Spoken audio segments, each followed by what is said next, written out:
Oh.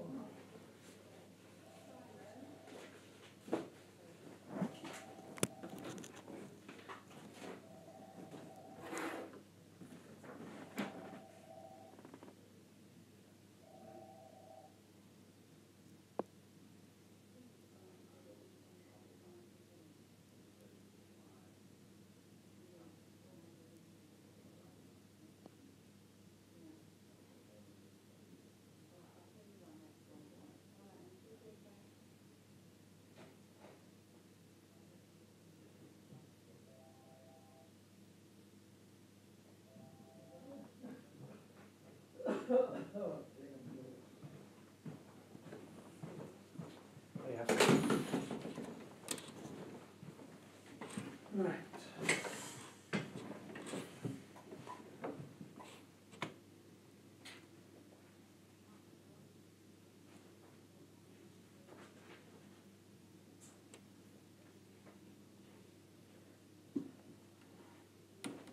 You okay? As well as the one can be.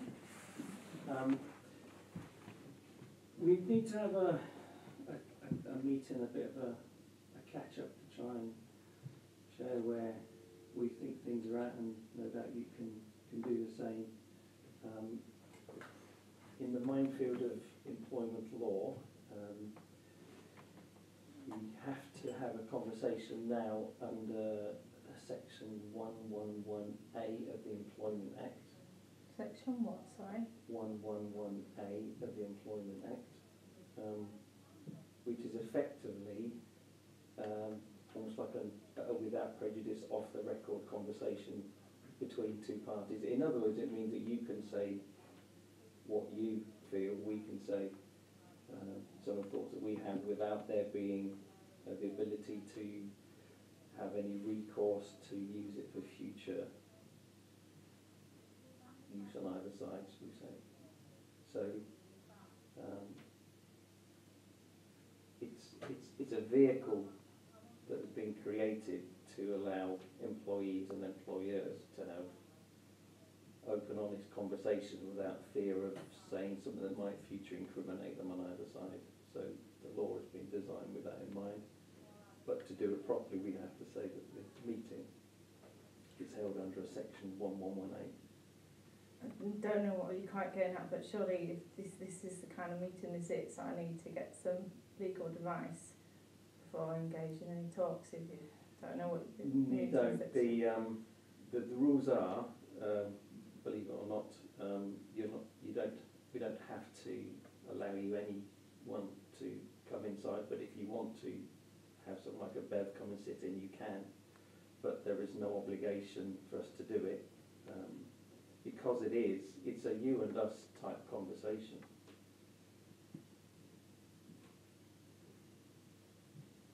To be honest, I would feel comfortable if Bev was in here. If Bev is free? Yeah, I'm sure Bev can come in. She's trying to book a ticket at the moment for Hannah. Okay.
ever take long is have a child. Yeah. Oh, well, she's 15, so she'll be an adult, won't she?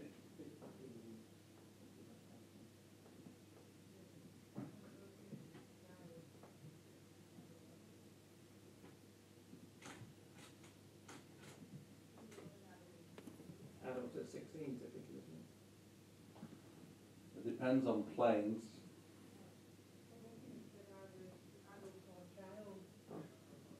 Try child and see what happens.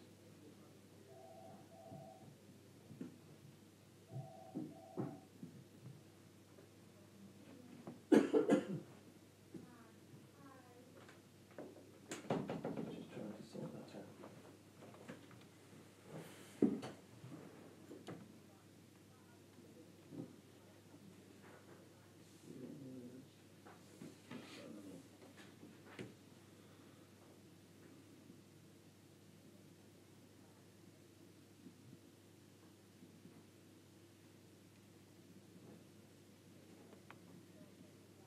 If that's worth.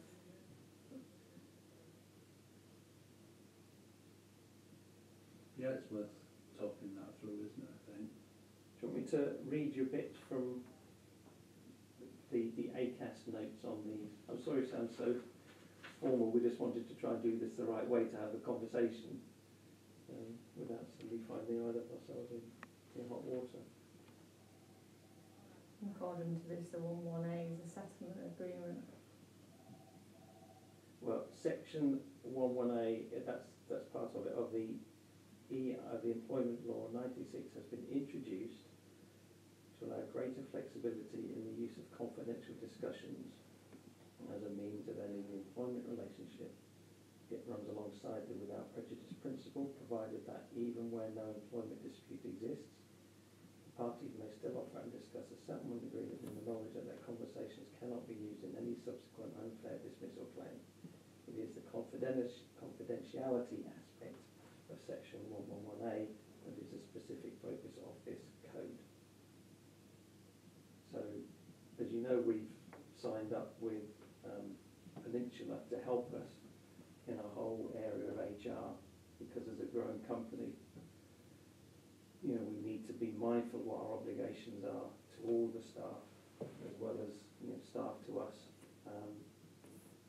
That's why we've taken on board professionals to try and help us through this, so that we don't do something knowingly or unknowingly that would damage effectively either party. So they told us about the section 11A as being the vehicle, if you like, through which we can have a conversation that enables us to speak without, let's say, the information being used by either party outside of it. And it's within this protected conversation that whilst you don't have a right to representation according to ACAS, they say we're quite happy if you're happy to have somebody sit in. That's why they will come and sit in with us shortly.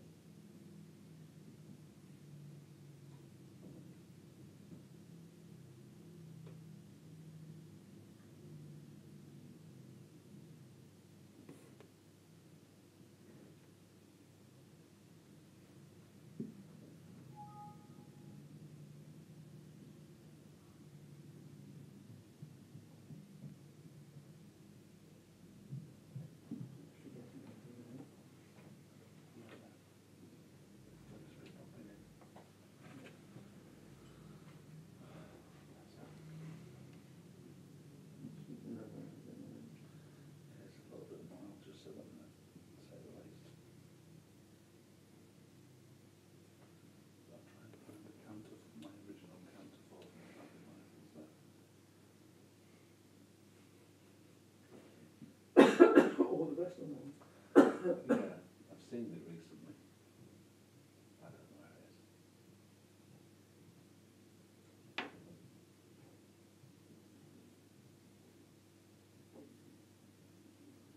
Now, she wanted to talk around that particular bit whilst we're waiting for Bev, or would you rather wait till Bev I'd rather wait till Bev comes?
funny. Yeah, 60k home, so.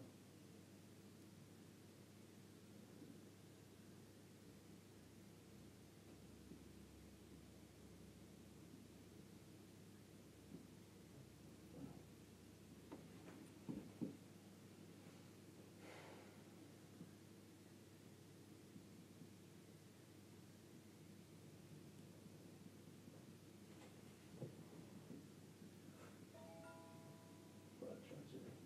Sad, isn't it? It's real sad, eh?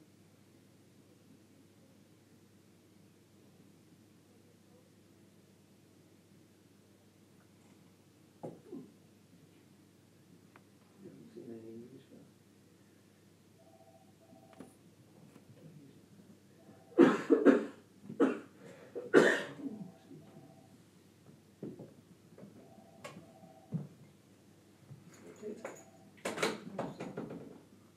Oh, they'll pick the phone. No, You sit here? no. Wherever you feel comfortable.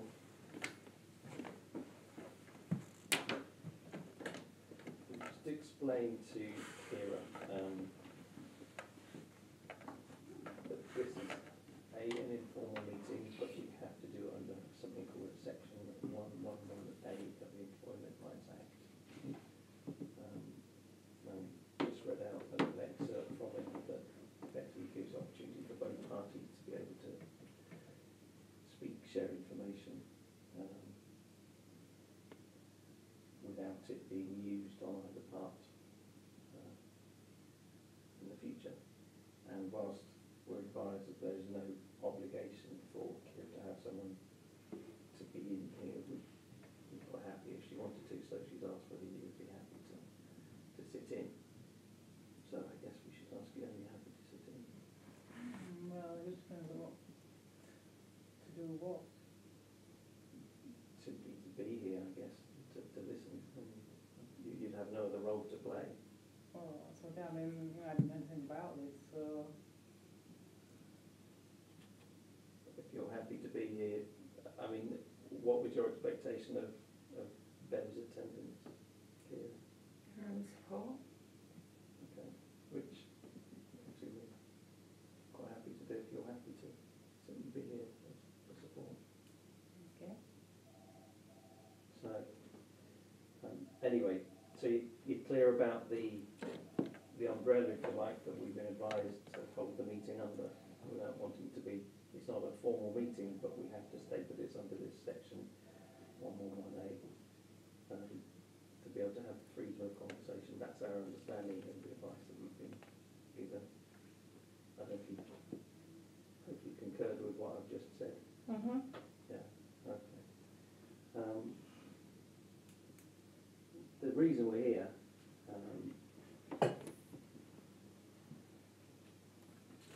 we've had assorted meetings over quite a number of months, I think, about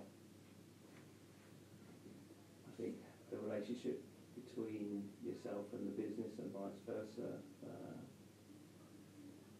about work, expectations, those sorts of things. We more recently come under the cover, if you like, of Steve Peters.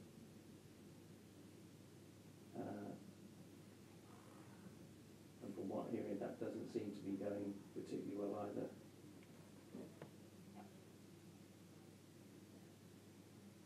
And we're trying to think, what is the future for the relationship, both from a working point of view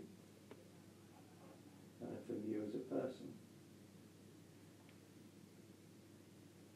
And I don't know whether we can build a bridge where we both must feel like we're on the same side and pulling in the same direction again.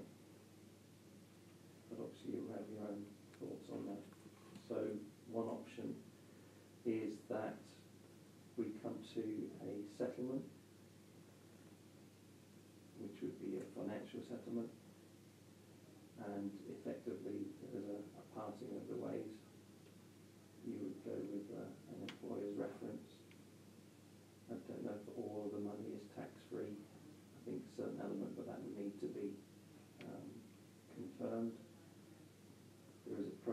go through, there would be an agreement that would be signed, you'd have to go and get that ratified by, I think, a legal type person, for which we would contribute up to £250 worth to take place, and it would effectively bring the matter to a conclusion. You are, of course, not obligated to accept it.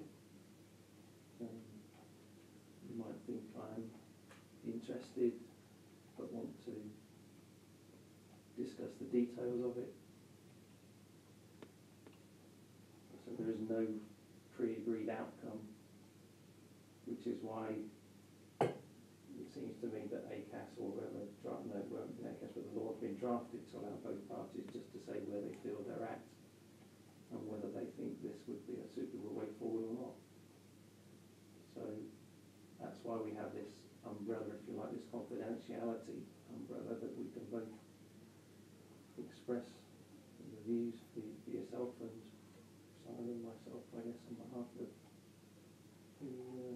the business.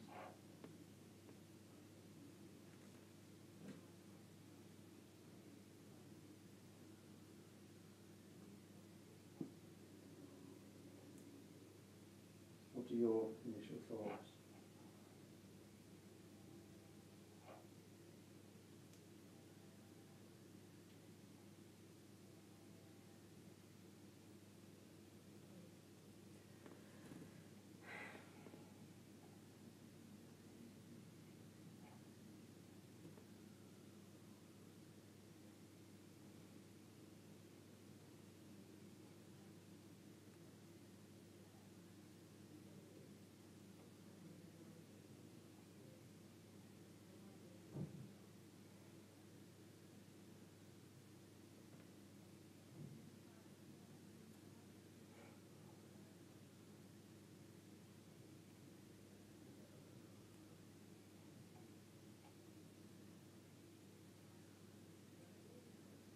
Don't know what to say, to be honest.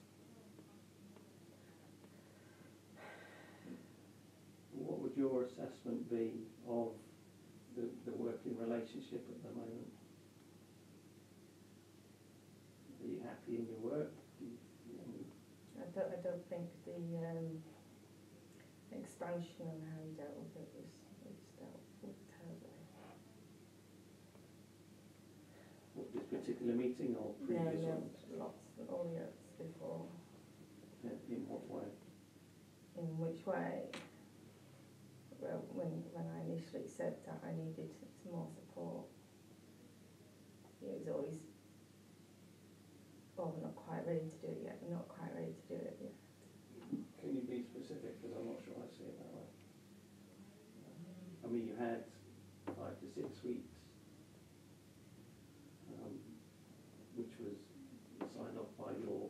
It wasn't 6 weeks, it was less than 4 weeks. I'm pretty sure it's 5. I think you told us that you had up to 5 weeks within your contract. I think it was actually 4 weeks. Okay, I don't know, but my point is that there was a request for time off because of medical condition, which my understanding was that we said that was fine. And we've had numerous meetings trying to find a way forward, because we seem to be not agreeing on how this moves forward. I guess the ability to have a conversation just to say, look, here's a way forward. It's not the way forward, it's a way forward, because there's an obligation on either side to pursue it. But it gives us, I said, this umbrella to be able to have this sort of conversation without anything being said being used in future discussions on either side. So what else, or could we, or should we have done to support that you don't feel was forthcoming? When you said we'll get round to it, what is it that you feel we should have got round to offering? Because we need to learn. It was was it, when did Adam leave for good? Was it 2 years ago, or a year and a half ago now? 2 years ago? 2 years ago. So for the last year and a bit, year and a half, I've been doing basically a full-time job because Adam wasn't there. And obviously we didn't have Claire at the time either, so I was doing the invoices. So, and then busier and busier. Nigel acknowledged it was getting busier and busier. And I kept telling him, I kept asking, when are you going to employ a new buyer? Because 3 days isn't enough to do my job. Although I've been in numerous meetings where we've asked you to do things like turn off your phone, don't open up your computer on those 3 days, and if there's a consequence, that the business must bear the burden. But that's my stupid fault, and obviously committed to getting my job done and ensuring that materials are there and making sure I don't let down the sites I'm running. But additional support has come in. We also agreed to allow you to work 2 days. You didn't. You just brought people in. You didn't get them to communicate with me. You didn't bring them up first of all. You didn't allow me to go through what I do each day, in which you could have learnt quite a lot from me. And you kept saying, no, I do it, I do it, and I do it, and no communication was there.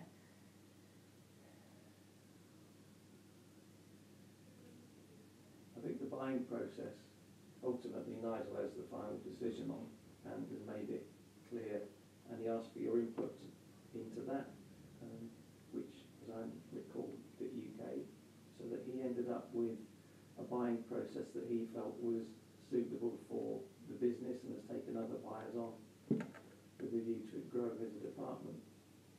And the move to allow 2 days to work at home was mindful of the commitments that you got with your daughter.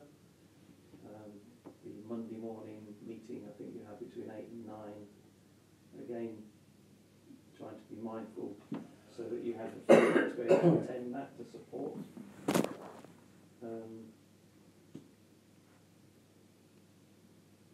A fairly generous degree of flexibility on time. I mean, this morning, for example, I think you came in about 12:15, so I don't know whether you're working at home first. No, I did some work from home, yes. Yeah. And if you must know, you know full well when I'm coming up to the office, I don't go home till late. So there's a lot of flexibility, and there's many hours I've spent in the last 4 years, which I've never, ever, ever made a big issue of it. I might have said it on a number of times just to say I am committed to the company. Even when I was pregnant, I was still here to God knows what time, and that's because I wanted to do my job to the best of my ability. And it's always under pressure when you are, especially being female in a construction business. It's always under that pressure. Is that a good thing for you personally? Take the company out of it, even the personalities out of it. Well, you have to get the job done, don't you, sir? Yeah, but at what cost to you? Well, it's obviously not being appreciated. We have. You haven't. But You haven't. To people, I knew what was going to happen. I said it to Nigel. You want it down in Coventry because he's based down in Coventry. It doesn't take a great deal to acknowledge that. And then Stephen, when he had a conversation with me on Monday, he was just saying I was doing my job, and he was like, well, actually, I am doing my job. And it's all about me and the move down to Coventry, and it's nothing to do with how I do my job, because if I was that bad at my job, we'd be having this conversation a lot sooner than we have today.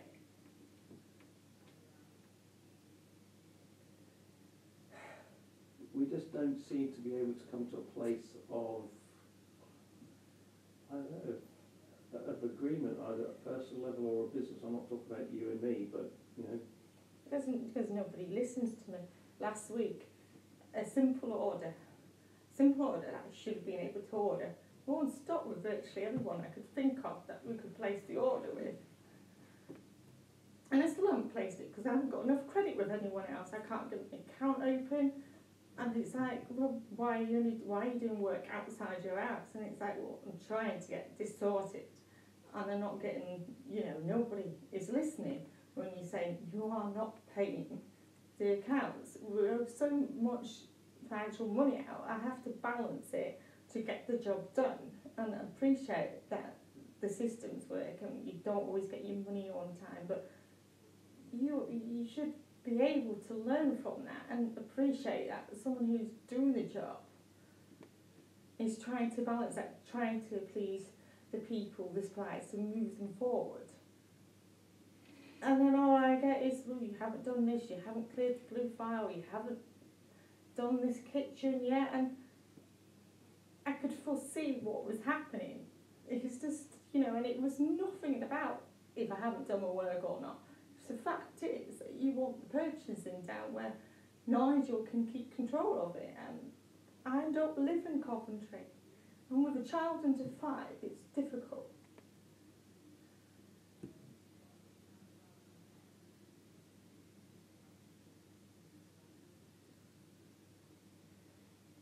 And that's why I said to him, if you don't put me through this, don't tell me I cannot do my job, because I can.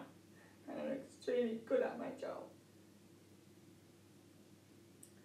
If you don't want me to do an agreement about putting me through the emotional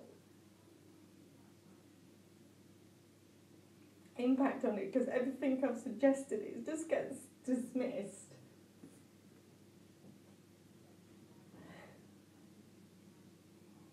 I guess it's just highlighting the fact that as a business, Nigel's got he's trying to drive the purchasing forward in ultimately the way that he thinks best suits the business, and trying to accommodate every involved, including yourself. And there's just come to a point where we just seem to keep clashing and not really agreeing on how best this looks. So, things you said there, nobody listens, but I would argue that we're trying to listen, but you can't always accommodate what everybody wants. We haven't accommodated anything. You haven't accommodated anything. There's, and I was told, there's minimum changes to the the drawings for Rutland. I've never been issued with any amended, updated drawings, and I basically had to get the information from Martin to be able to get some of the schedules done. And then I get told there's been minimum changes. It's just simple things like this, and then it's like, well, there's no point going. When I do ask for information, it never comes to me. So, but who gets it? It's me who gets it. No one else is. I've never in my history of buying ever had an email to tell me that I'm a disappointment.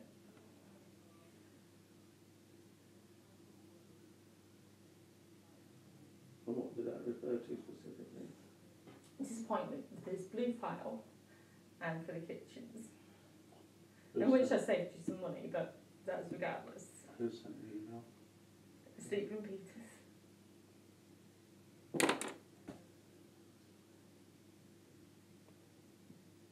Disappointed because I didn't have the kitchens ordered and I didn't have this ordered, and I'm trying to juggle it. I've got £5 to find to buy appliances. We haven't got £5.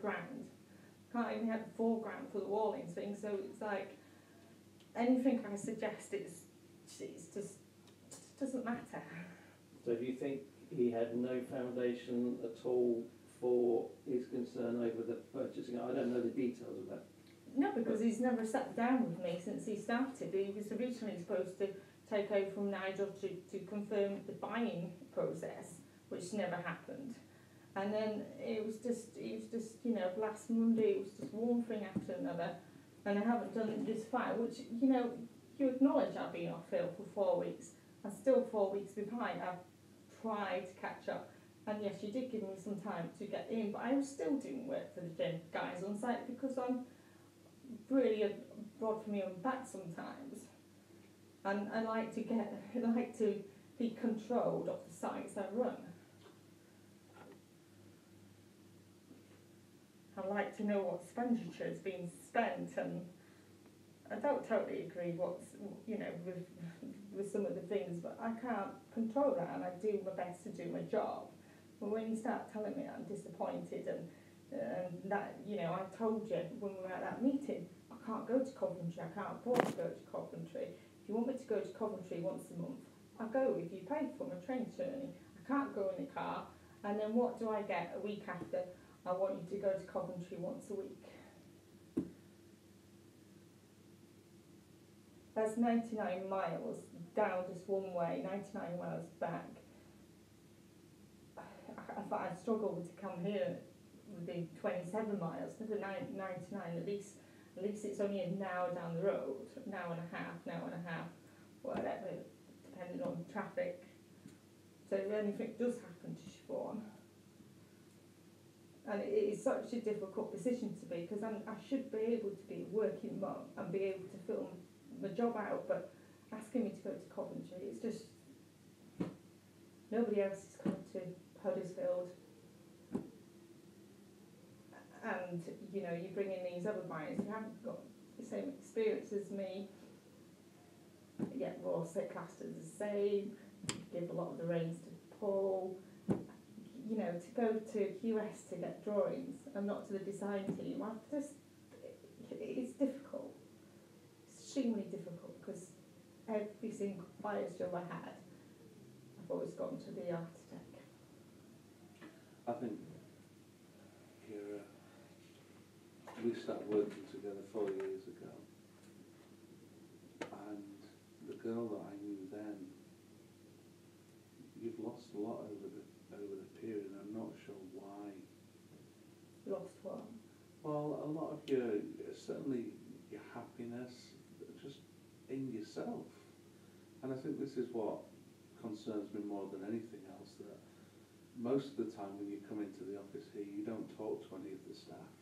I do talk to the staff. Well, look, this is what I say myself, and, you know, I'm not against you. In fact, when Promay and Provision got going, the first thing that was talked about was the fact that you would be doing buying up here, and that we might at some point need buying down there, and how we were going to work all of that. So I can say hand on heart that there's never ever been an intention that the buying will all be moved down to Coventry. That was never ever a part of it. So,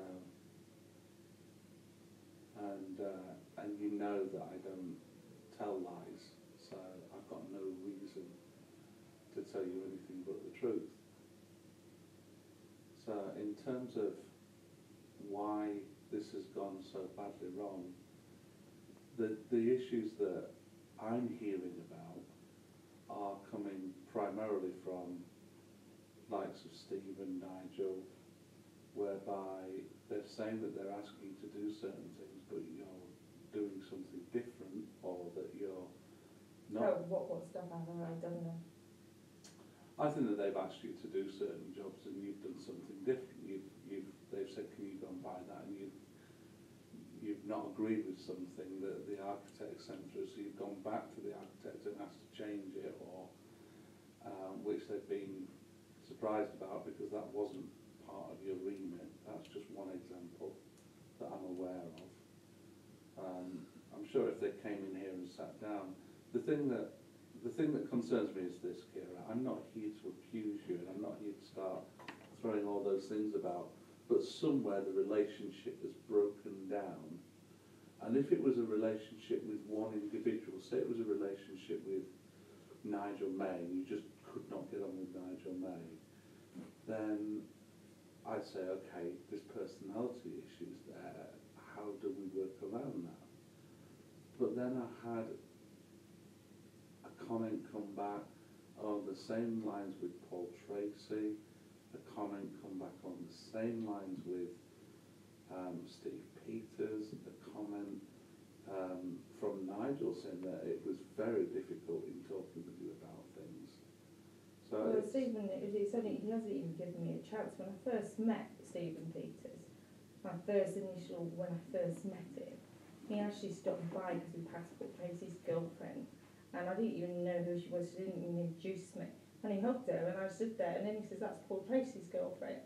So Paul Tracy and Stephen Peters are, you know, like this, so it wouldn't surprise me. You know, my relationship with Paul Tracy's, you know, it's never been 100%. he's always made it very clear he wanted to make it his department. He's never listened to me when I've given him advice, and he's always gone on the defence if I tried to help him. And you know, I wouldn't look at a drawing and point something out if I thought it was right. Then, you know, I've always been taught, if you're not sure or you see something wrong, report it. I mean, if you want to like go into technical stuff, we're putting 838 doors on disabled building, and you know, if you know the building inspector Martin's managed to get him to put it in writing that they're going to accept it, even though it's all splattered over the drawings that we wanted to have bigger than 838s. But you know, and I just hope that the building inspector never comes along and changes it. I've gone ahead and ordered the doors. That's been asked of me. You know, so it's not, you know, that I'm not ordering things. Rutland's being built. Huddersfield's being built. I totally not agreed with everything, but I don't have any. I don't have anything. I just, you know what I mean? It's just the buyer that you don't particularly want to buy. You just want an admin person that you give a piece of paper to and say, order this, and it doesn't really matter if it's right or wrong.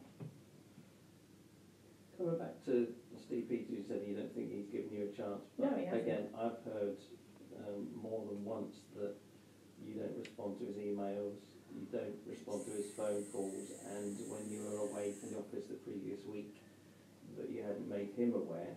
He was off on holiday. I made. This is the point. I said to him, he was accusing me of a lot of things last week. He obviously doesn't like me. Of course, yeah. Hello. I don't think I have communicated Hello with there, Stephen, Brian. and I take that as a great offence, and you know, I'm extremely annoyed that I'm in this predicament because he's, you know, he was insistent that I go down to Coventry, even though I told him that I couldn't go down to Coventry. It was just like, and he's like, well, why don't you just be honest and just said, instead of like trying to tell me I'm rubbish at my job, tell me you just want your IT to be in Coventry. Because I am good at my job, and I'm really disappointed that my personality is being taken into this, and now I don't even talk to staff. If I don't talk to staff, how come all the site managers talk to me? How come the contracts managers talk to me? How come the office staff talk to me? And when the architects were here, they talked to me.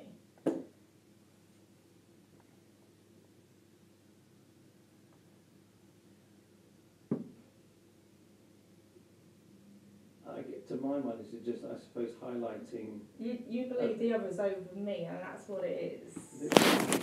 There isn't a neat and tidy thing to this. There's not one's all right or one's all wrong. But I think the point Simon made about there being a relationship breakdown, it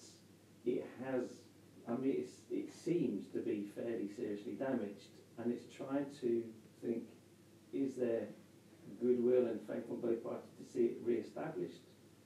And different people have been involved, and yet none of us have been able to somehow find that way forward.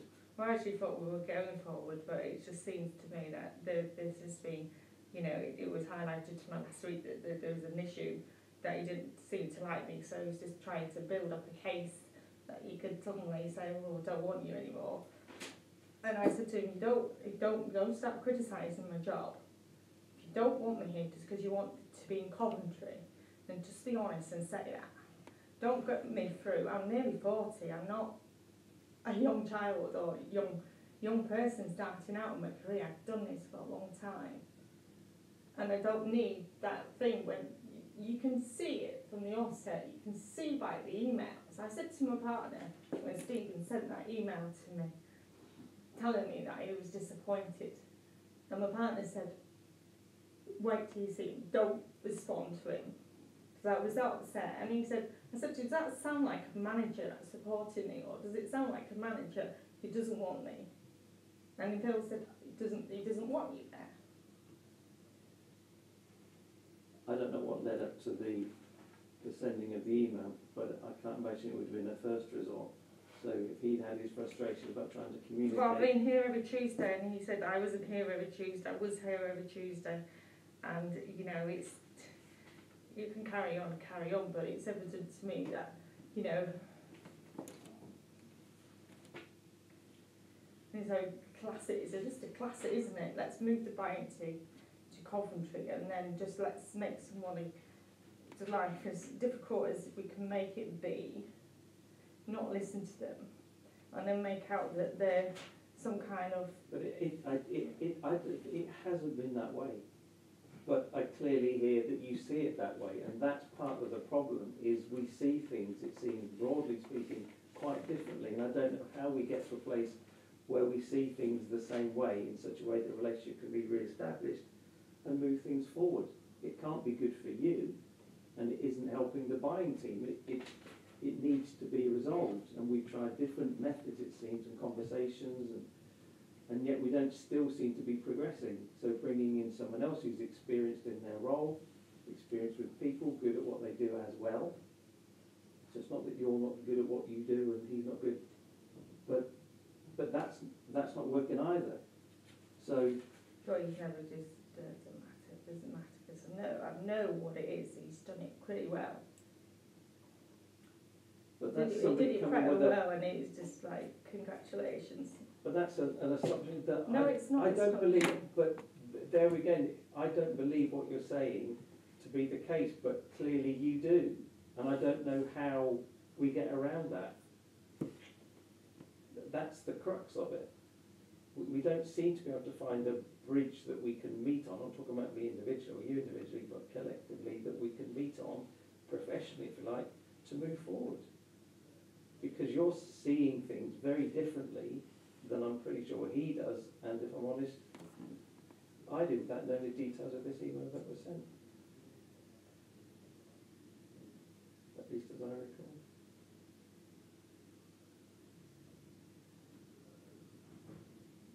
But that's the bigger picture, if you like.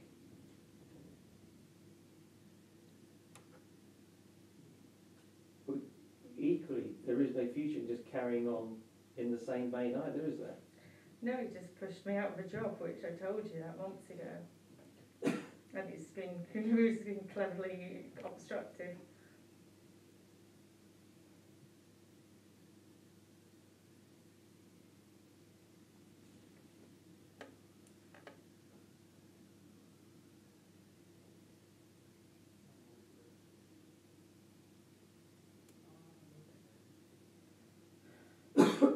As I said at the outset, the reason that we have this informal meeting under this section of the Employment Rights Act is that we can have a conversation that just shares where things are at. There is no obligation on your part or our part to follow through on it, but it's a way forward that will resolve this. It seems to be an ongoing clash of views or understanding what good looks like, or where the future of the buying department, all those sorts of things. It seems at all points there doesn't seem to be a place of agreement, and it seems that that's not good for either party. So this is one suggestion as a way to resolve it, and that's to part company. But if there is another way, do share your thoughts.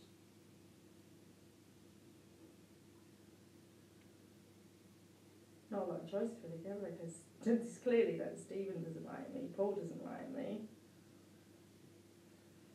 It's just congratulations.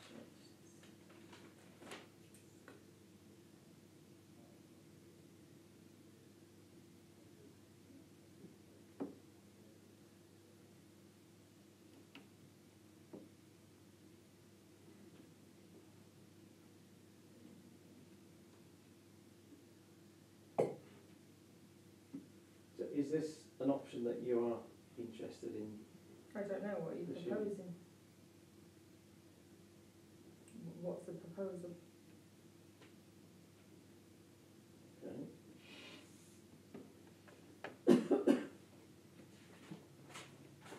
My understanding of your current salary, give or take a few pence, is 16,200 on a gross basis per annum. That was increased recently, wasn't it? So 16.2 from 15.9, as I understand it. the proposal is that there would be a settlement payment of approximately £3,460. 3,000? £460.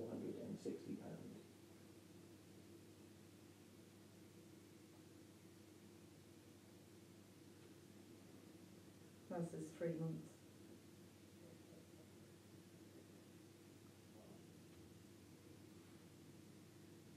How much of that is tax-free? I'm not sure. But all of this would be discovered on the journey, because there would have to be a formal agreement. For 3 months, I would, you know, you're not, this is being constructed really well, and if you're proposing anything, you know, you should give me a bit more dignity than this. Well, as Because also, it's not, you know, it's for each month that you worked. It's been 4 years since I worked for this company, so that doesn't even cover me for 3 months. Never mind the issues of finding a new job. as I mentioned at the outset, that there's an obligation on either party to even entertain the discussion, or you know, to follow through on the settlement agreement. If there is interest, but if this initial offer is something, say, okay, I'm not interested at that amount, but I might be interested at this amount, then you'd need to let us know that, and that would have to go back and be discussed, and we may end up coming to a place where we can't agree, and this doesn't become an option anyway. But to be able to have the conversation in the confidentiality arena of the section that I've mentioned, that's the format that's been set up to have this sort of discussion. So if that is an initial offer, am I right to hear you say that it's not at that? Okay, so that's one clear response. I suppose the next question is it you don't want to have this discussion on any basis? I need to get legal advice. You would need to go and get legal advice on this anyway, because. But I do know, because I've already had a little bit of legal advice, because if you change my contract, trying to tell me to work down in Coventry, which I've been told is unreasonable, the expectations.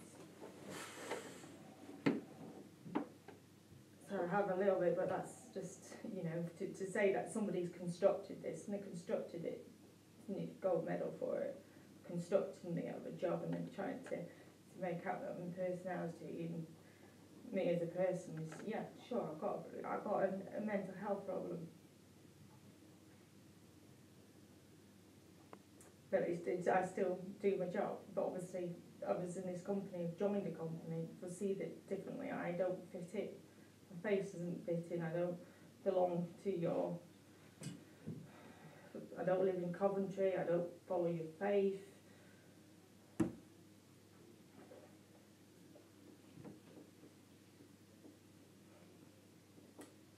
I'm a person, a woman as well, so that doesn't help me. It all goes against me.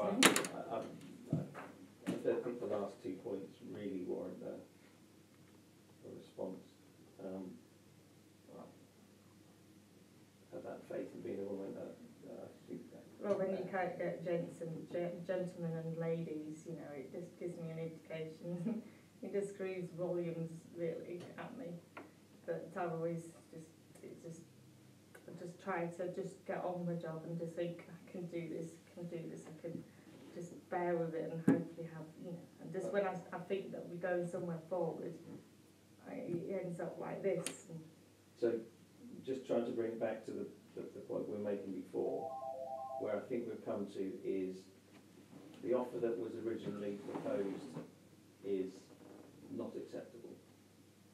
What I'm still not clear on is whether you have okay, you said I need to take legal advice, and I'm saying you would need to take legal advice, that's part of the process. My understanding of the process is if you are wanting to pursue this as a potential vehicle forward, the discussion then would be about the amount of the settlement.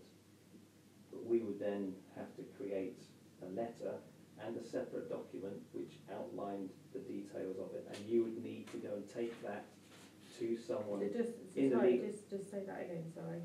My understanding of the process is, in a settlement agreement, if it's something that you want to consider, if it's around the amount, then that would be negotiations between the two parties. I'm told that's not uncommon. And at the end of it, they may come to a point where neither party can agree, in which case, as an option, it's simply removed. It's proposed as an option at the moment. But if it was around the financial sum involved, we would then issue that offer in writing together with a written settlement agreement that you would need to take to a legal advisor to ratify, to make sure that you understood what it is that you were looking to sign. And we would pay up to £250 towards the cost of you being able to do that. You'd also have typically up to 10 days in which to get that advice and to respond. These are all the guidelines that ACAS have given us, or Peninsula with ACAS, to pursue it. But we don't even know if that's a process that still needs to unfold, if it's something that you don't want to entertain at all. That's why we're trying to have these discussions, to say a way forward is through a settlement agreement, and a settlement agreement would be around a sum of money, and there would be a reference that would go with that would enable you to go on and get a job elsewhere, hopefully. Obviously it's not a guarantee, but there would be a reference that goes with that too, because that may well also come into your thinking. That's the advice that we received. So there is a process, and we're doing our best to make sure we try and do this the right way, which is why we've asked Peninsula to help us on the whole HR side, that we make sure that employees as well as the employer are properly looked after. Removing the personalities of whether the work works and all these sorts of things. So I think what we need to understand from yourself is the settlement agreement an option that you want to further explore, and if it is, what sum of money did you have in mind? Because there would need to be a coming together of both parties to agree on the sum if a settlement agreement is an option that you want to consider. We're not obligating you, can't obligate you. It's simply a proposal. But yes, the legal process, as I've said, would need to be followed for both our sakes. You know, for the companies as well as yours, so that you know exactly what it is that you'd be looking to agree to.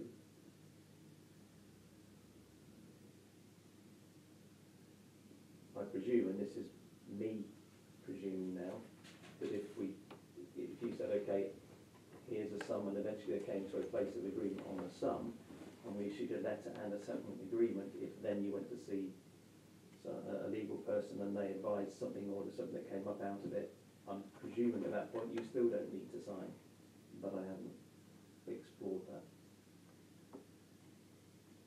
So I'm guessing until an agreement is signed, it's not an agreement.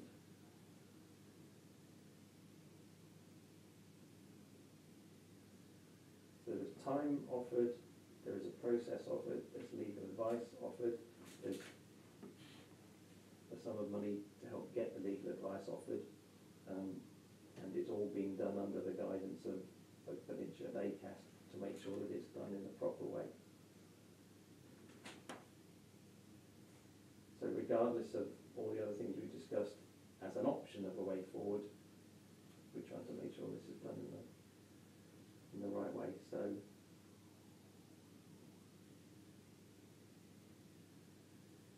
is this an option you think you want to pursue, but with a different sum?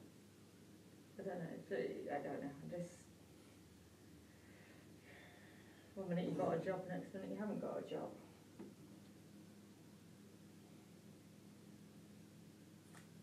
They don't have a job, Sean. I go to nursery, Ellen settles her. Already dealing with a blinking court case, didn't need this The idea behind the settlement is that there's sufficient finance in place that gives time to be able to get another job. So it's not a... Don't think anyone in employment is at this stage too stressed.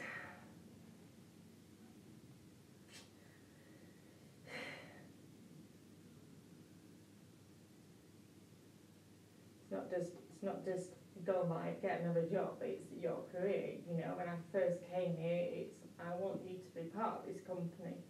And I came back, so glad you're back here.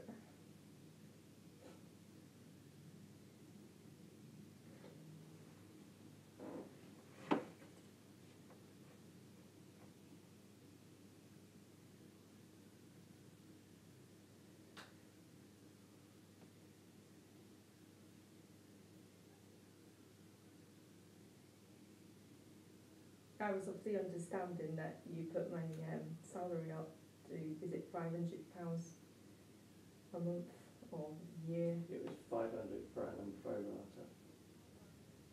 So you That was right, the 4 years I worked, one increase. And in a constructive way to say we want it in Coventry.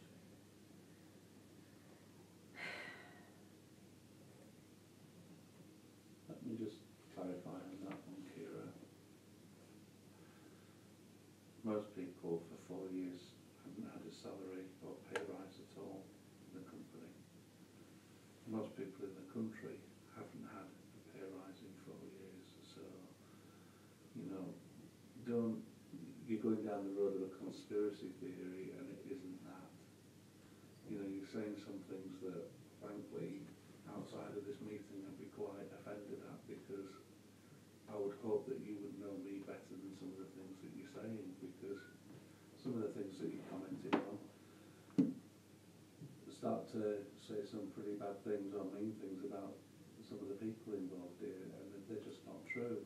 What about what they're saying about me? Well, you're saying to me that, you know, you've got Steve Hicks that he's disappointed in me. You're saying that Paul Tracy's saying things about me. okay. And in any kind of business, any kind of relationship, you're not going to 100% agree with everyone at what everyone says. But then when you start picking it and you're trying to say, well, actually, you're not doing this, and we're not satisfied. And it's like, well, what have I done wrong? You know, because I said I didn't want to go to Coventry. Then that's you know, why are you even putting me through this emotional thing when Nigel May wants to have his buying down in Coventry, and that's what it is about. And you know that you know full well, Nigel and both of you know full well, you know, for a year and a half I was doing a job of 2 people. I disagree with you on that. I disagree, because at the end of Life Spring we had very little work. In fact, virtually all of Nigel's staff were laid off for a year. It cost us £150,000 to actually have them sat at home doing nothing because there was no work for them. So that, I disagree with you, and I could not only disagree with you, I could prove that that's the case. So I'm sorry, but you were also on maternity leave, so no. This is when I was back, and Adam wasn't here. The reason that we didn't replace Adam, there was just not the workload. There was not the workload, and if I go back and I could show you the exact sales figures throughout that whole time, it was literally down at £20,000 a month, labour and materials. I'm still buying, I'm still passing the invoices, and even all this year when you have picked up the work, Nigel knew he was pushing it. Well, and he pushed me into a corner where I had to say, well, I can't cope with this, and he pushed me off, and I feel like just jumping off the cliff because you're just giving me too much work, but you're not listening. But we specifically, and I've been in a number of meetings where we have asked you, will you A, turn off your phone, and B, not pick up your computer outside of your work hours. And I told you that I do my best to do that, but sometimes it's not thinking. I kept saying to you, you need a plan forward for when I'm not working, and that's never materialised. That's the company's responsibility And ultimately, not if there is a clear instruction request saying, we don't want you to be doing more than because of the state, you know, your emotional state and so forth. So But don't do it. I don't know what more can we do other than ask you not to do more than your 3 days and allow you 2 of those at home, and out of one of those to allow you to attend I'm not sure if the doctors or counsellors on a Monday morning. I don't know what more but what more can we do in that specific instance than ask you not to do those things? But help me understand that. If I'm telling you that I can't do it in 3 days, means I can't do that work in 3 days. So you either have to increase my day working days, or reduce the projects that you're on, and you're on one project, I understand, at the moment. Well, he hasn't given me any more to do, so I can't really stop. My point being here that we, mindful of the time that you have, 3 days a week, I'm presuming would be sufficient to manage one project. And we've asked you to work within those 3 days, within the times, not to do the emails, not to do the phones, and have reduced some of the projects down to try and reduce your workload. I placed the order on the Thursday, get a call on Friday mornings to say I'm on stop. But that's not, if that's not... So if I didn't answer my phone, I didn't respond to them things, then I wouldn't be able to get things on site. So then I would feel, that obviously I've been feeling a lot of pressure the last so many months. I know that the pressure was even on me even more because you brought somebody in and he's taken a dislike to me, and here we are here, and you're trying to make it out it's me, and I think you've already made up your minds where you want me to go with this, because it doesn't seem that, if you really wanted me, you would have listened to some of the stuff I said, but you haven't, and you're just building up a case to say I'm not very good at my job, and I take great offence to that because I've given you so many hours. You can even ask Phil, how many hours have I worked for you? How many hours have gone home late, stupidly, because I've permitted to you, and then you're trying to say I've not done it, and I'm just making it up, and you disagree with me. But you know as well as I do, Kira, that doing your job is far more than just literally getting an order out the door or placing an order. It's about communicating with the people around you. I do communicate. But Kira, I can honestly say that there is a real issue there. That there is a real issue. And listen, if you don't listen to me, then it's going to rise up again and cause you another problem in the future. So I'm telling you, as a friend to you, that there is an issue in how you communicate with people. So why don't we ring up Martin, ring up John Wilton, ring up Clive, ring up Matt, ring up Craig, ask them if I'm a bad communicator. Ring up my suppliers, ask them if I'm a bad communicator. I've had relationships for a long time with my suppliers. If I was such a bad communicator, I would have made savings.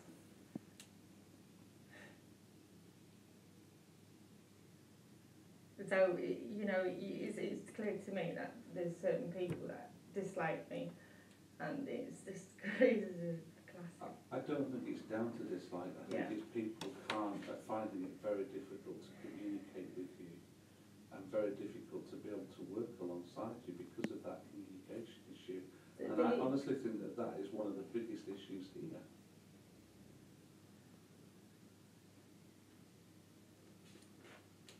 The biggest issue is that when we go down to Coventry, because I won't go down to Coventry, or because I can't go down to Coventry.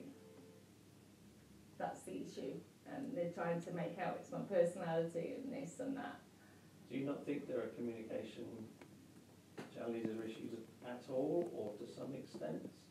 Is it a minor thing in your mind, or is it of the degree that I think that there's a certain person that doesn't like me, and he's done nothing but giving me grief, and he's making this up, and he's brought his best mate to come and be the commercial manager, and then it's let's make a case against Kira and make it even work more awkward for her. We know she's going through a tough time now, We know she's dealing with a lot of difficult things, but let's make it even more difficult, and then turn around and say, well, we're going to give you a settlement offer of 3 months, and you're out of a job. You're going to find a job quickly to do it, and so he's going to an interview and say, my ex-employer said I was really crap buyer and a crap communicator, and I couldn't do the job because they just wanted me to go to Coventry, but it was nothing to do about Coventry, it was because certain people took a dislike to me. If I just unwrap what I think you said, and if these are wrong, put me right. A certain person that doesn't like you, I'm presuming you meaning Paul Tracy, getting in a good friend, by which you mean Stephen Peters, with a view to making your life intolerable to a place where you'll be eased out of the business. Is that wrongly stating it? Have I overstated? So I've seen it as he's done a superb job. So but in that sense, there has been a willful conspiracy almost. I don't. Do you call But a it willful approach how to ease you out. So a Paul Tracy dislike has led to an influence to employer Stephen Peters, who has effectively carried forward that same agenda to get you to a point where you leave the business. Well, when you tell your 2 directors you can't go down to Coventry, and then your commercial manager says, well, you can go down weekly, when it's difficult to go down monthly, and I explain the reasons why I can't, and nobody listens. And then all of a sudden I'm a bad communicator and bad at this, and he doesn't even know me, he hasn't even sat down with me and gone through what I do as a buying process, which was what Nigel wanted him to do, and he never did that. And then it's all of a sudden that. But am I right in? I'm a bad communicator, and you want to offer me this money, and you're making it out to be me. I'm not accepting that. There is some issues here. I mean, if I was the only one, I do know you have other staff left, so it's obviously not just me with some issues here. But do you think the communication was okay until Stephen Peters arrived, or do you think it was not okay? I think it was getting a bit better. I thought we were getting somewhere.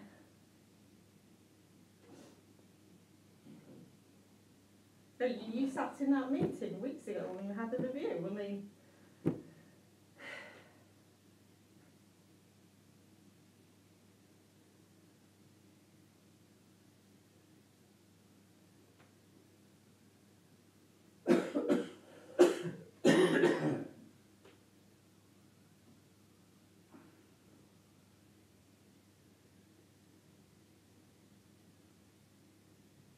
I want to repeat myself. I believe we both, so we collectively have both agreed that something needs to change, and bringing different people in doesn't seem to have resolved it. You still seem to have a belief that there is a sort of a willful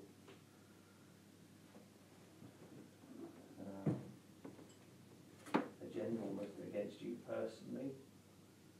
You don't seem to concede that communication is actually quite a challenge. But how best do we move this forward? As I said, a settlement agreement is an option. You're not obligated to accept it. If it's an option that you want to consider, but you don't want to consider it at the amount that's been offered now, then we need to hear from you. Okay, I'm interested in pursuing a settlement agreement, but only at this amount of money.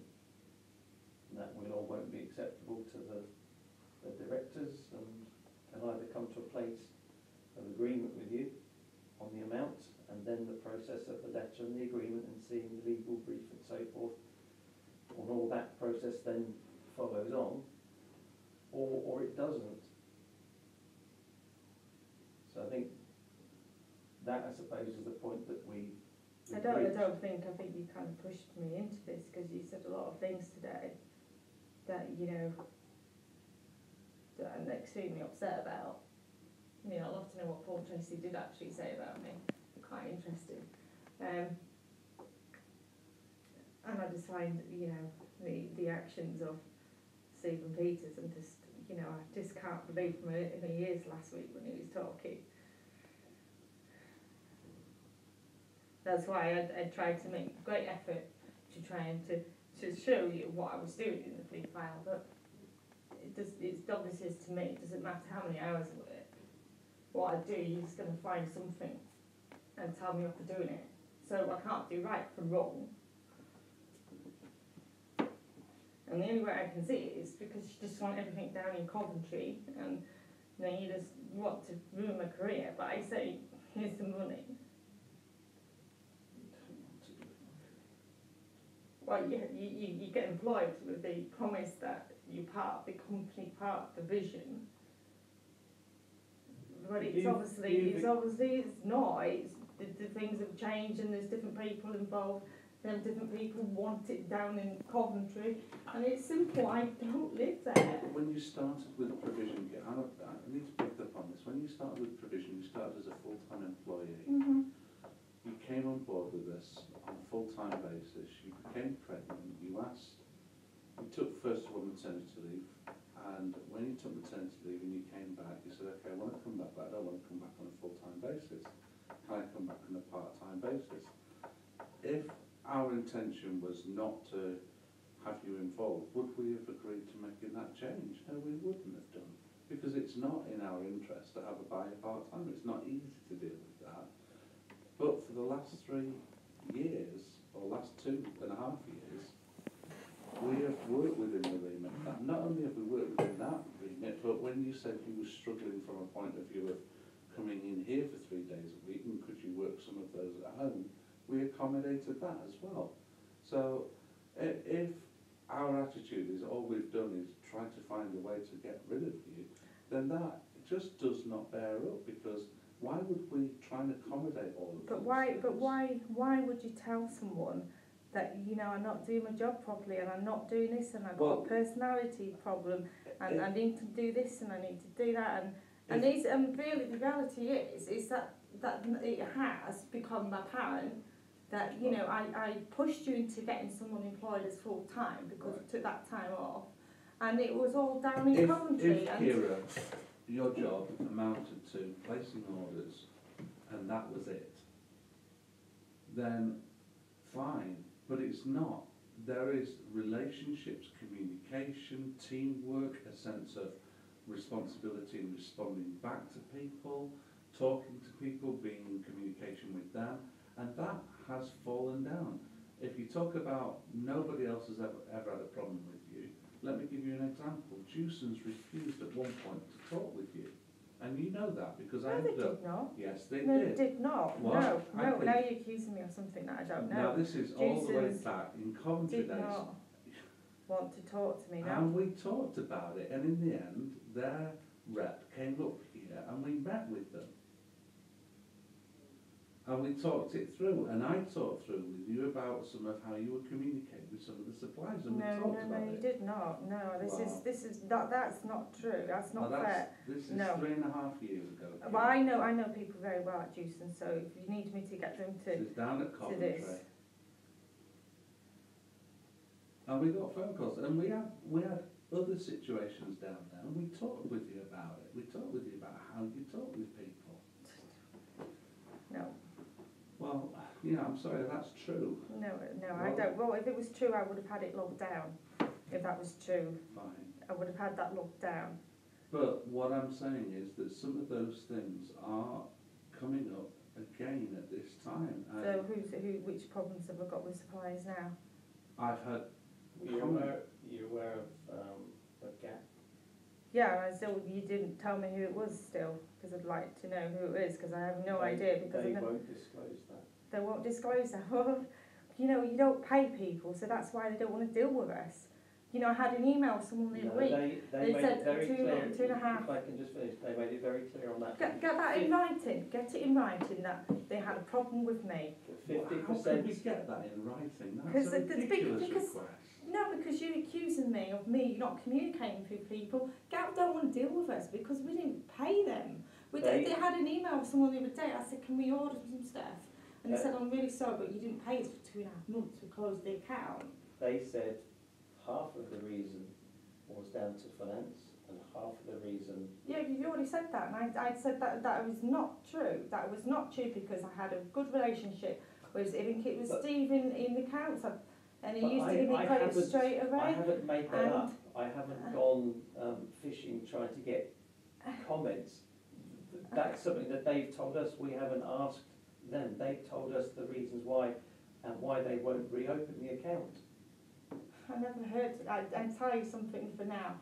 If I find out who it is, I will be writing a stern letter to the managing director, because to say that to somebody and not actually say who it is that they've got a problem with, and for you not to just, you know, I just disagree. I've never even heard of juice. I used to work for Juicens. I've never had a problem with Juicens. But they're saying that to us. We're not asking them because we asked, we reopened the account and said no, we won't do it, and these are the two reasons, and they put an equal weighting on both. I imagine if they don't give out the name, if this ends up going to court, and I said to the judge, well, actually they accused me of not getting on with people, and Gap the supplier has said that I've noticed and this, and the same with Juicens, and the judge is going to say, I want some evidence of this because this is unfair. I've got all my site managers who get on with me. I've got suppliers who get on with me. I've known them for years, 20 odd years, some of them. I go back with. But just to remind you, the conversation that we're having at the moment, and the reason that I stated right at the outset that we're having under this section 111A of the Employment Act, is that things that are discussed here cannot be used in any future communication. So if you're talking and thinking, if this ends up in court, these conversations are confidential and for the confines of this meeting. That's why they're held under a section 111A. So you cannot take the information here, if you like, as evidence into a future court situation, and I really hope that that's not something that's even crossing your mind. The purpose that we're having this meeting is that clearly more of the same isn't good for you or isn't good for the business. Something needs to change. There have been various people brought in to try and have different discussions. They don't seem to be working for whatever reason.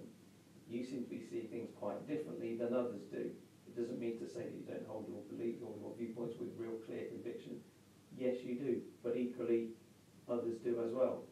And we need to find a way forward of these views, if you like, somehow coming together and the relationship improving. So on behalf of the business, and the business has tried to help and accommodate and listen to the level that they can. You don't seem to believe or accept that. Respect your view to be different, but it leaves us in exactly the same place as we currently find ourselves. Not in a good place, not for you personally, not for the business. There don't seem to be winners on either side. So a way forward, not the way forward, not obligated way forward, a way forward is through a settlement agreement. And the purpose of a settlement agreement is to say if that's something of interest to you as an offer, it's then about the amount, and at that point we go our separate ways. You go with the reference from the business, you go with money that will give you time to get another job, and that's it. If it isn't something that you want to enter into, then we don't enter into it because you're not obligated to do it.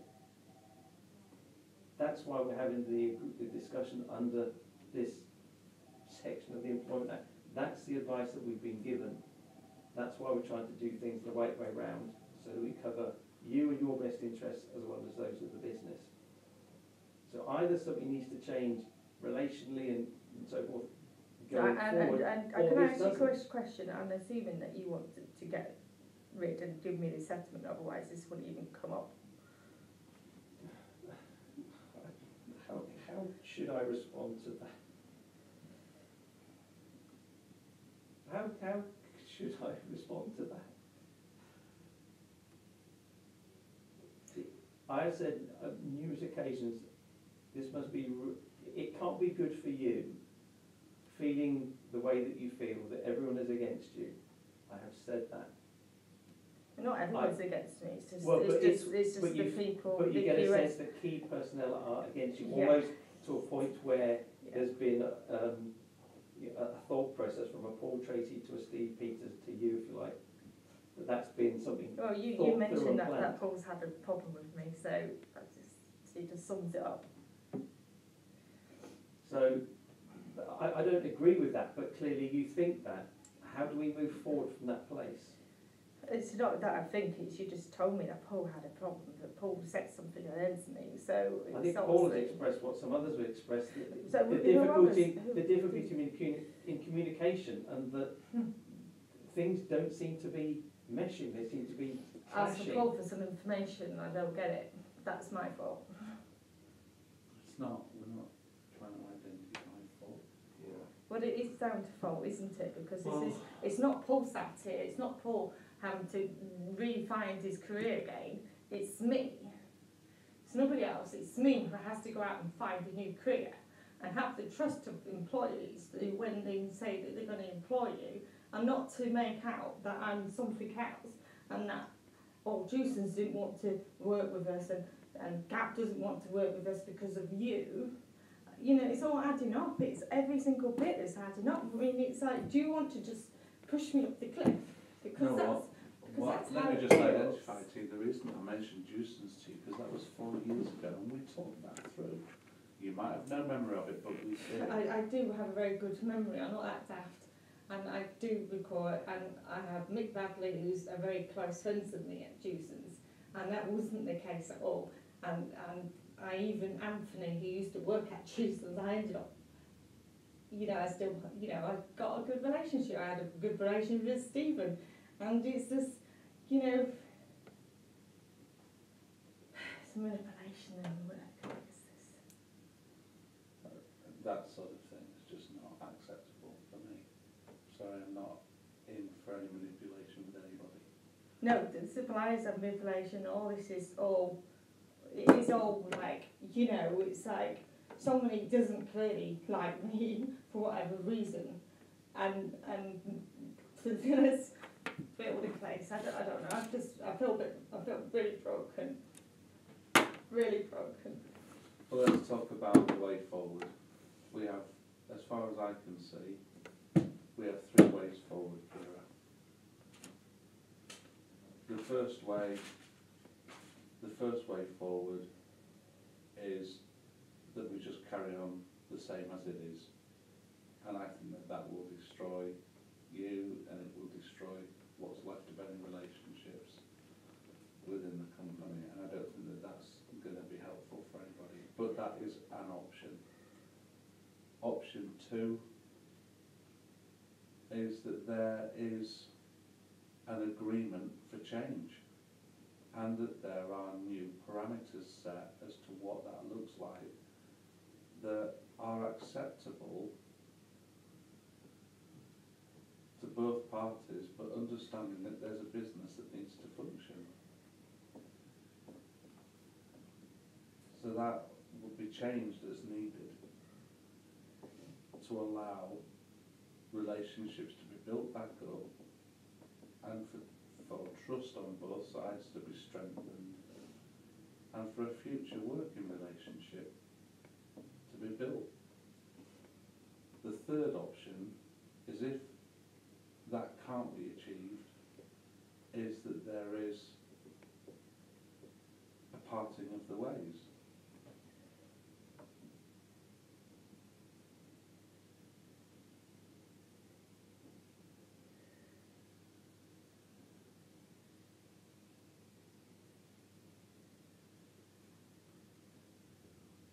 And I can't think of a fourth. Those are the only 3 that I think are possibilities.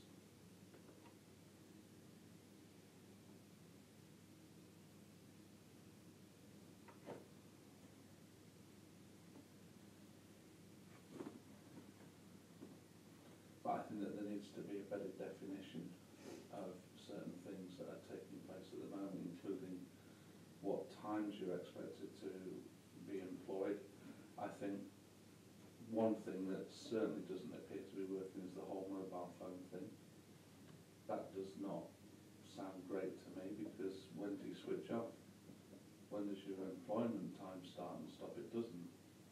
Probably it does work if they get more things done at home. That's the point.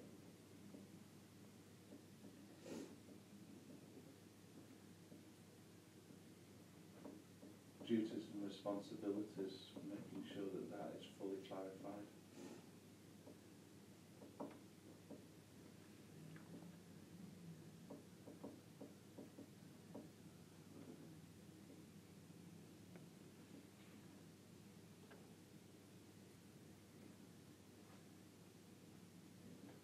Line of authority or line of responsibility as well, which I believe at the moment is fairly clear. But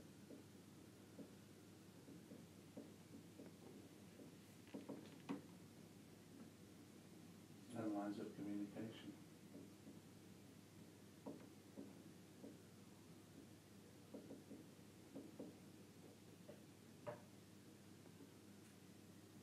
Am I supposed to trust you?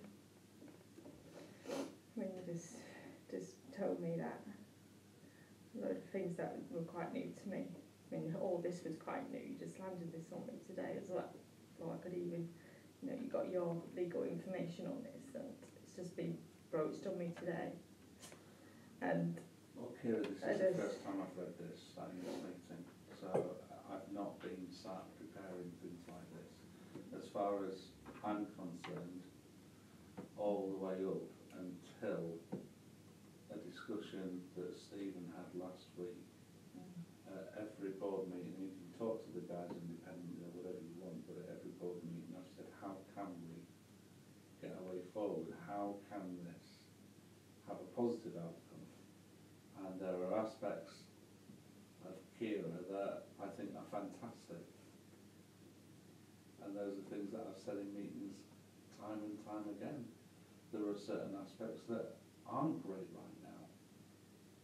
But then that's an opportunity for us to work on them or change them, isn't it?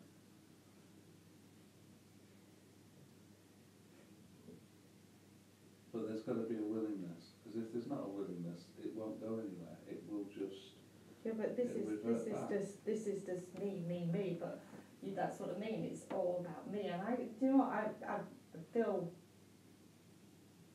not buoyed by you, but buoyed by a number of the other people involved. And all I can see is this all arose. There was nothing actually wrong with my work or anything, because in reality, I wouldn't be here if there was something wrong with my work. It is going down to the fact that they want it in Coventry, and I don't know.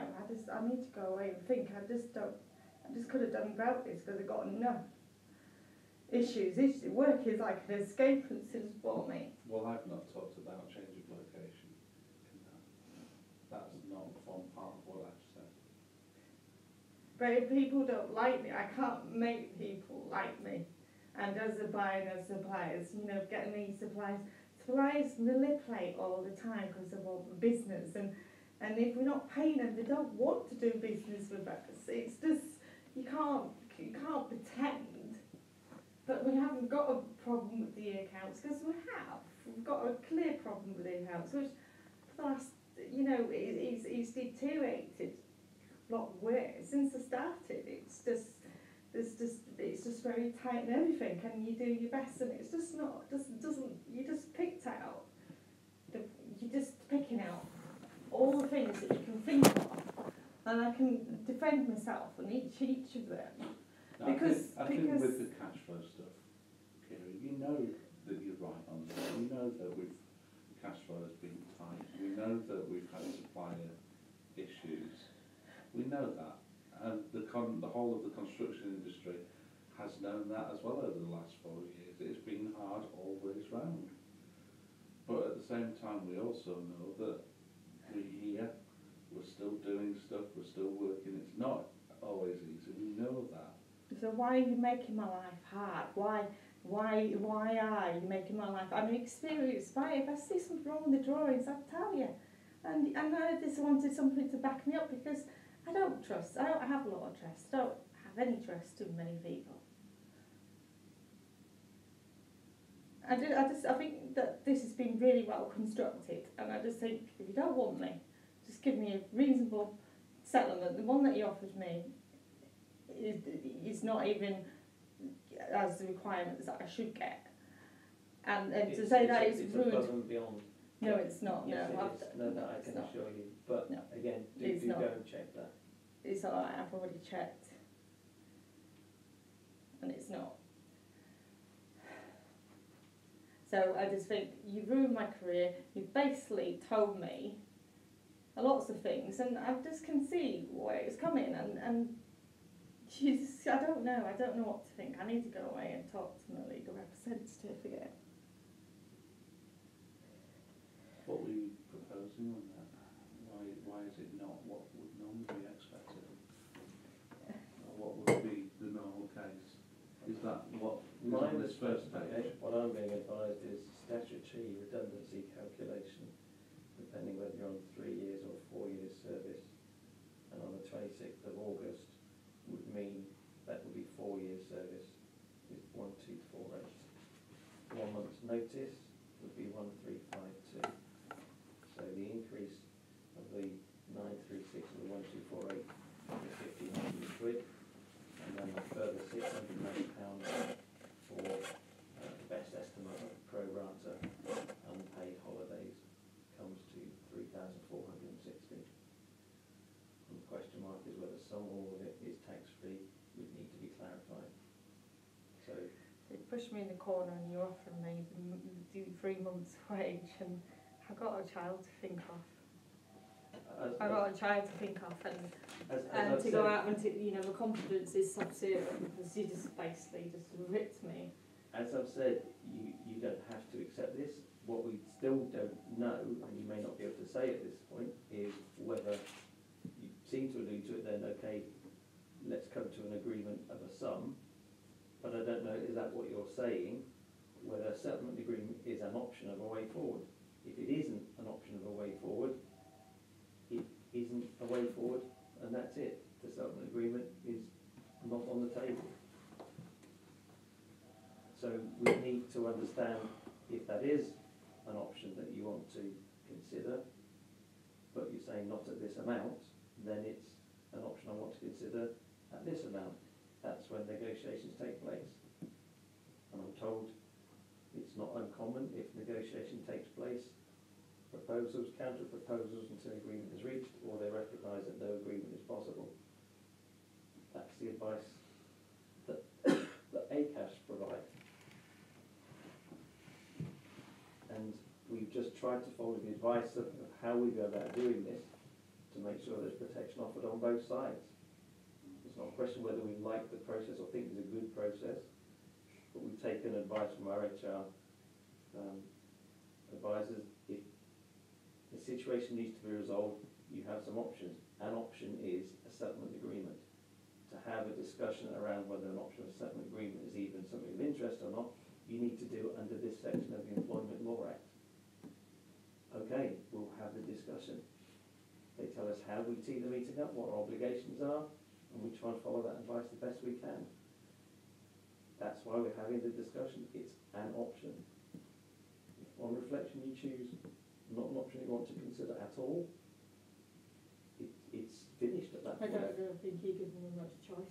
No, we are absolutely giving you. You have every choice to say thanks but no thanks, or no thanks, not at that amount, but maybe at this amount. You have that choice. I made that clear at the outset. I'll make it clear again now. You're under no obligation to do this. You say I'm under no obligations, but after talking to you for the last nearly 2 hours now, it is really apparent that somebody really dislikes me in this place. I think Otherwise, it's more the question that we don't seem to be able to see life through each other's eyes to a point where we can That's because my have an agreement to work together. my opinion is not worthy of anything. It's not worthy of anything. You're just trying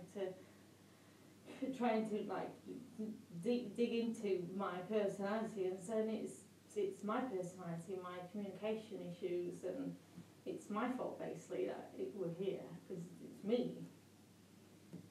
There's no, it's all me, and obviously. Well, we've been over the changes that the business has made to try and accommodate your personal circumstances. Those are factual and you'll know those, so we don't perceived as a value, if you like, in trying to move towards you or not, is ultimately for you to judge. If we think they are, if you don't, we still think they are, but if they're not seen that way, they're not seen that way. I guess it's just highlighting the point where something has to change for this to have a future. It can't be good for you, it isn't good for the working relationship in the business, so one option is the settlement agreement. All we need to hear back from you really is no under any circumstance, no not at this amount, but I'm willing at this amount. Or we then revert to the measures that Simon talked about. And carry on as we are doesn't seem an option. So, or we come up with new parameters for an agreement for change. That then is another option.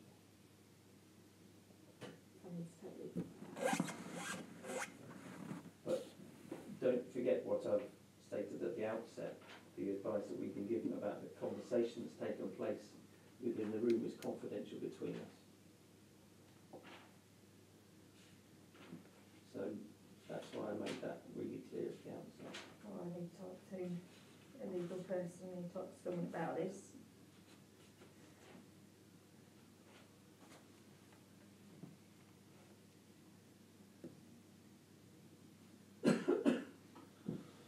Okay.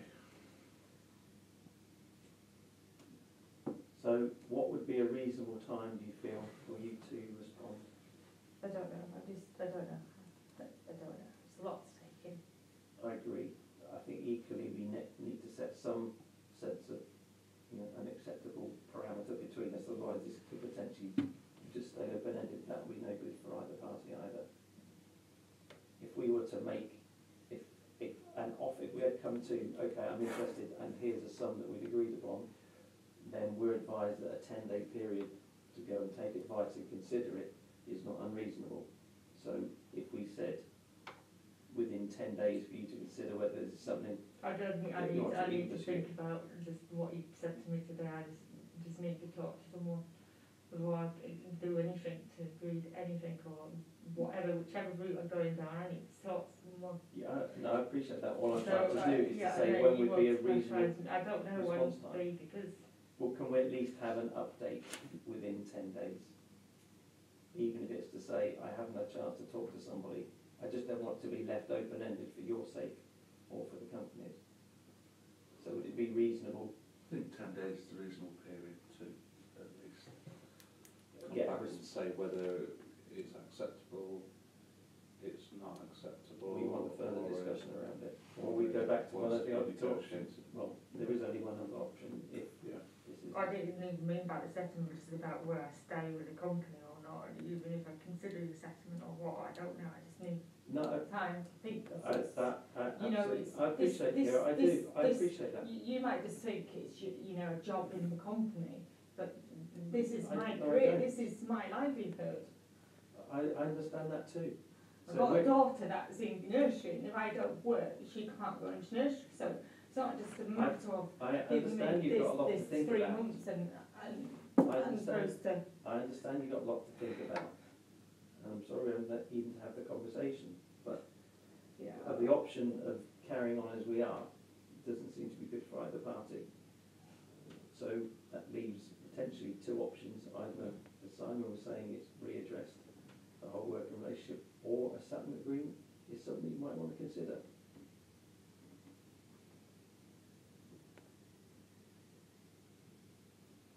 So if we were to hear back from you towards the end of next week, even if it's, I still haven't got any further forward with this, can I have another 10 days? I think something needs to be at least set that we touch base and discuss this again. So what am I supposed to do with work-wise then? Sorry? So what am I supposed to do with my job then? Cause You continue as is, best you can. You continue to work. You're employed by the business and you continue to work on the project which you're currently working on. I'm not, which project or projects are you on at the moment? I'm on with Rutland phase 2. I'm invoices to fill. So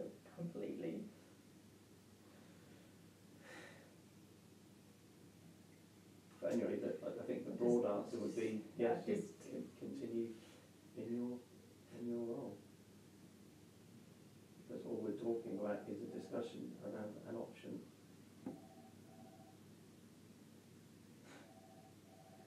Like, give them some more pressure. You already got my doctor's note, and you already know I'm dealing with other stuff, so you're just giving me more pressures, linking issues to deal with.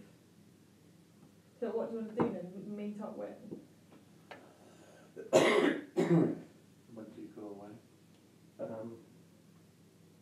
go away the week after next one though. Will you be here next Tuesday? Is that too early to at least touch base? I don't know. I don't know. I don't know how long. I don't know.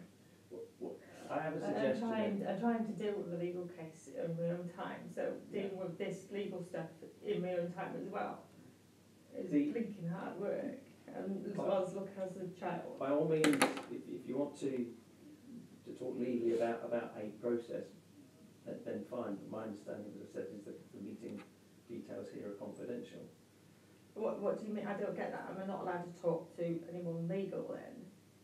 Well, the whole reason. You can, because there's no premise on which you are.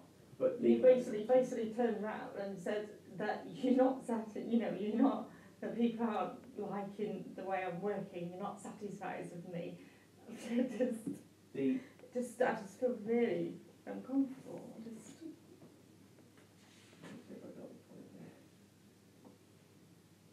Alright, so excerpts from the ACAS notes about settlement agreements, which we know are legally binding contracts you need to go and get legal advice for.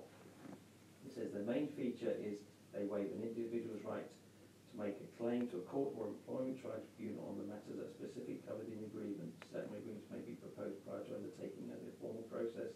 They usually include some form of payment to the employee by the employer, and may also include a reference.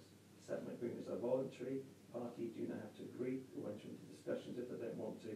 Equally, the parties don't have to accept the terms initially proposed. There can be a process of negotiation through which side they can make proposals and counter proposals until the agreement is reached, or both parties recognise that no agreement is reached.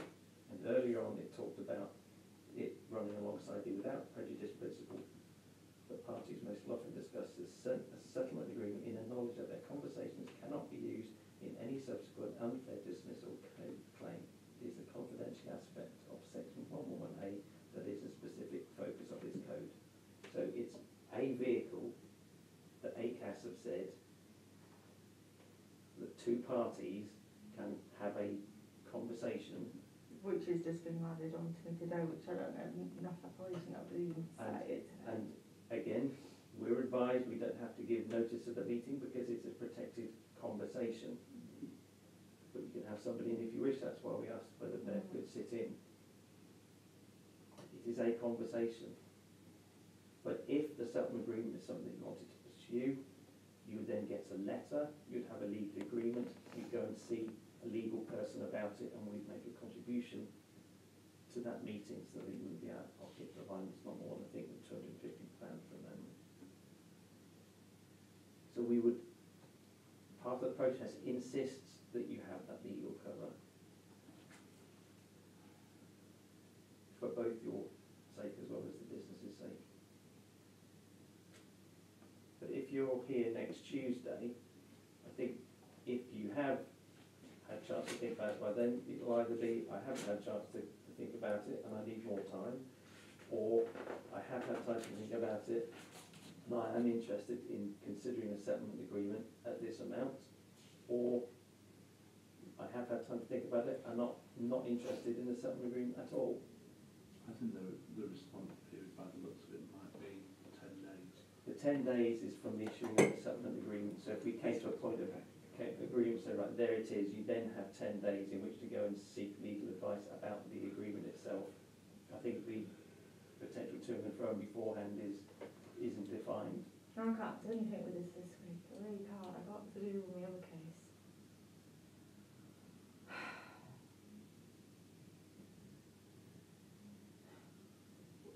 A suggestion that we touch base on next Tuesday, regardless, even if it's to say I've not had a chance to give it any thought. If between now and then you have had a chance to give it some thought, then that's a bonus, but it's not an obligation.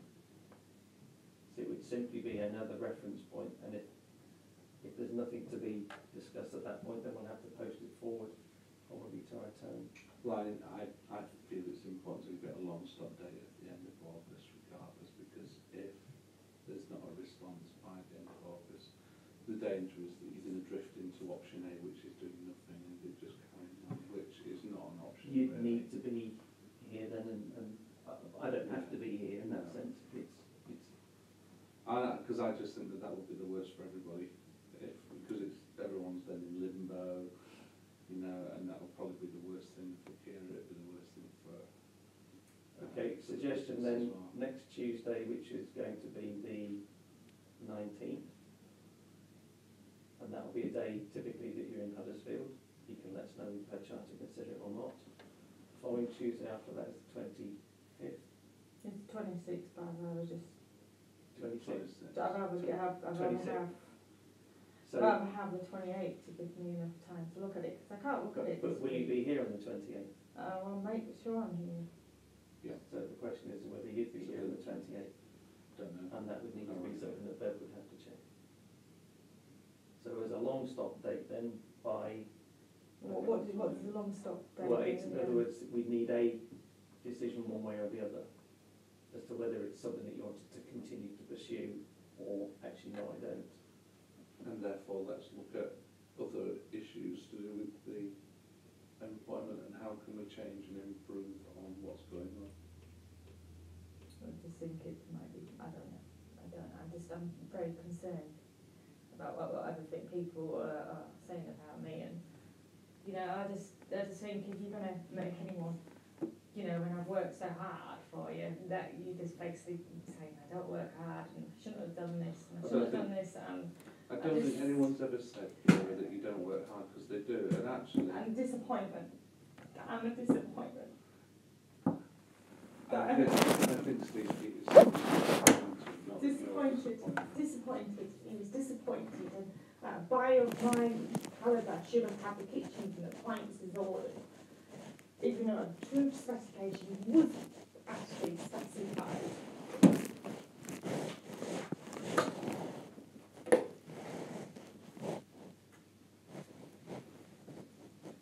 And like,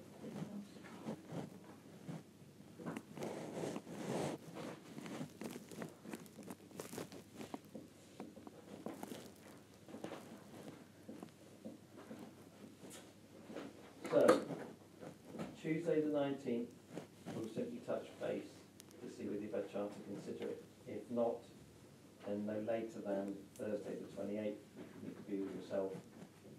At that point, we'd need your decision as to whether it was something that you wanted to pursue further or not.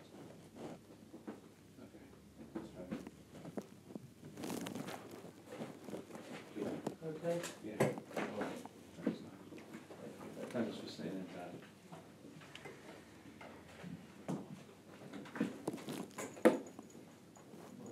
Actually, I looked in that one. I didn't want to make my driver's license.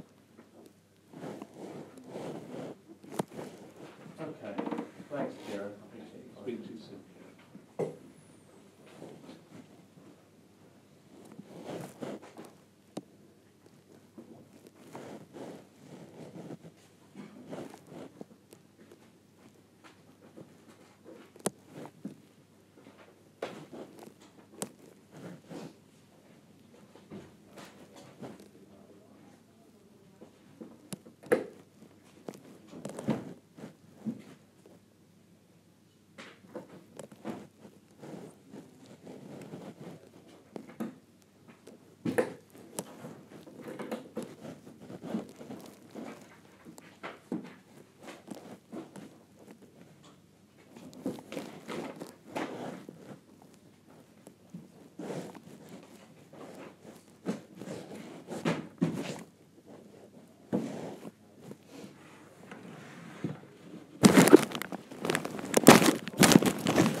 Okay, cool.